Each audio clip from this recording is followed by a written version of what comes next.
I really like Linux. I love customizing my stuff, having full control over everything I use, using open source software, and of course, the moral superiority that comes with using Linux. But I didn't start using it for any of those reasons. You see, I started using Ubuntu a year or two ago because I despise having to work on Windows. Constant distractions, lack of customization, and kinda slow sometimes. I also much prefer the Linux kernel/file system. I know that WSL exists, but it's just not enough for me. Anyways, after a few months of using Ubuntu, I realized how much more productive I was, and so I decided to push that productivity to the max. I started messing around with KDE, which eventually led me to try i3. i3 led me to try a few other tools, and down the rabbit hole I went. A few months later, I swapped to Arch Linux and started using it 90% of the time, and dual booting to Windows only when necessary, which was really just for gaming. So in this video, I'll walk you through what I found to be the most optimized setup for productivity. But before we get started, I'd like to address three really important things. Firstly, if productivity is truly your only goal, then you should simply get a Mac, buy into everything in the Mac ecosystem, and use what your corporate overlords tell you to use. However, if you want to do things for a hell of a lot cheaper, well, free, almost all of the software I use is open source, then the few days that you'll spend setting up Linux will be well worth it.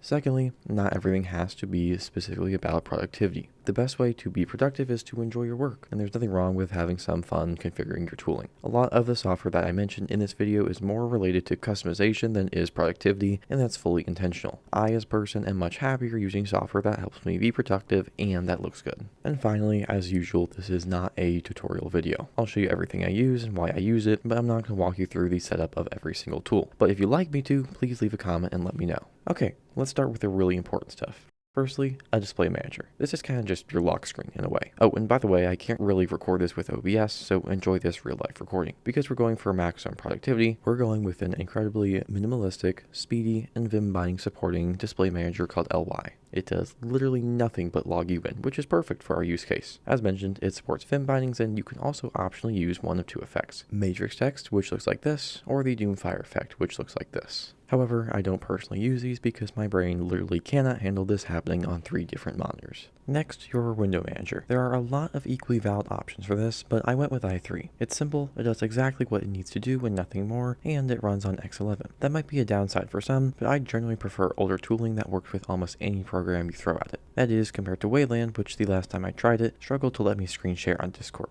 Next, a compositor. I spent a lot of time thinking about whether or not to include a compositor in this video, but it's really not necessary for pure productivity. However, as I previously mentioned, not everything has to be specifically about productivity, and this is certainly a case where that idea applies. Now, there aren't that many options for X11, but if you did choose to go the Wayland route, there are a lot of options, like 20 or more, according to the Arch Linux wiki. With that being said, we're going with picom. Picom is awesome. It has very nice documentation, and most of the time it just works. It also supports all of the fancy things you might want from a compositor: transparency, shadows, fading, and most importantly, animations. Next, a notification daemon. You might ask why I'm putting this in the important stuff section. There's one very good reason for that. Electron, a cross-platform JavaScript framework that a lot of your favorite applications are built on, Discord, Spotify, VS Code, Figma, and more, implodes when it doesn't have something to send notifications to. So in other words, Electron-based apps, like the ones that I just mentioned, instantly crash the moment a notification is sent if there's no notification daemon installed.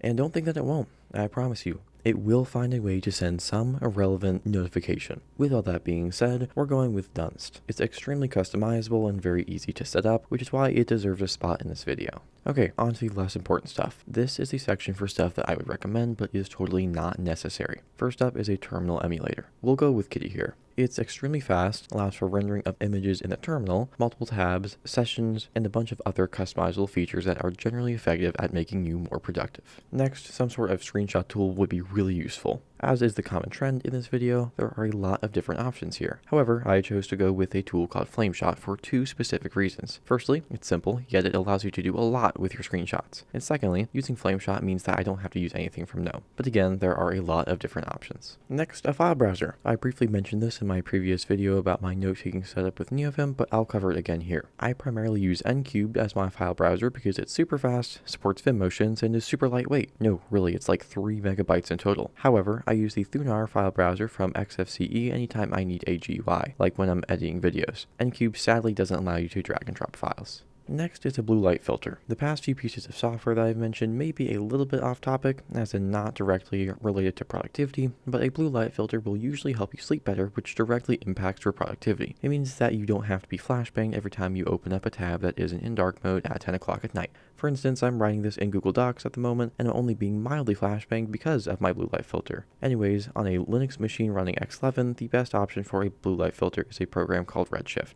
As with most other things in this video, it's pretty customizable, which is, awesome. This next one might be a bit obvious, but I felt like it's worth noting. A simple and effective web browser is really important to productivity, and that's why I'd like to introduce Opera GX. No, I'm joking, please don't leave. In all seriousness, just use Firefox. It's simple, and it works. I should note that I have run into one problem with it in the past. Videos in AP Classroom won't play correctly on Firefox. The only browser that works is Chrome, but that's AP Classroom. So thanks to the nonprofit College Board for making a super accessible website.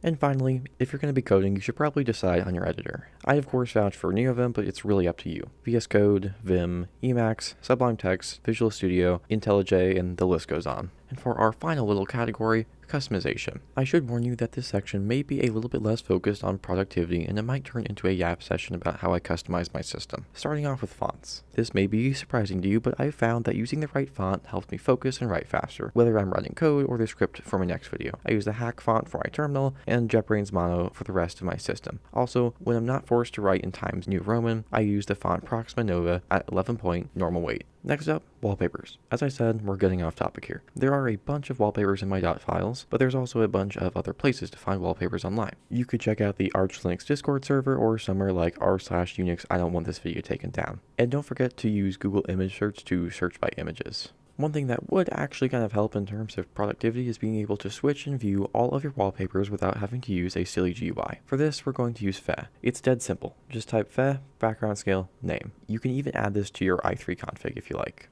And one more thing to mention in the name of customization, a simple GTK theme manager. There's a lot of software that uses GTK, so being able to easily swap themes is, nice. I just use lxappearance. Again, it's simple and it does exactly what it needs to do. Okay, and finally, one other thing to mention before we wrap up. You may have heard of the phrase system maintenance, and if you're running a distro like Arch, you definitely should have heard of this phrase. All it really means is to take care of your stuff. For this, I use a script that I stole from this guy. Again, to be completely clear, this is not my code. I just put it in a script and gave credit to the guy who actually wrote it. I run this once every month, then restart my system to make sure everything is still running properly. You can find this script in my dot files. That being said, this is definitely the bare minimum. Consider thinking about what else might need to be maintained. And if you have a bunch of configs that need to be maintained and struggle with a tiny bit of configuration addiction, start a maintenance schedule. For instance, I spend 3 months thinking about changes that I want to make to my system and to my NeoVim config. Then I make all of those changes in one day. That way I don't constantly spend a bunch of time obsessing over perfection. Also, as with any script that you run, please read through it and make sure you understand what it's doing before you actually run it. I'd like to leave you on this note.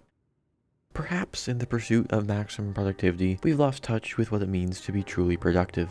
Perhaps all of this configuration is a waste of time, and perhaps it is better to accept the fact that some software simply isn't perfect. And perhaps we should all just cope a little bit.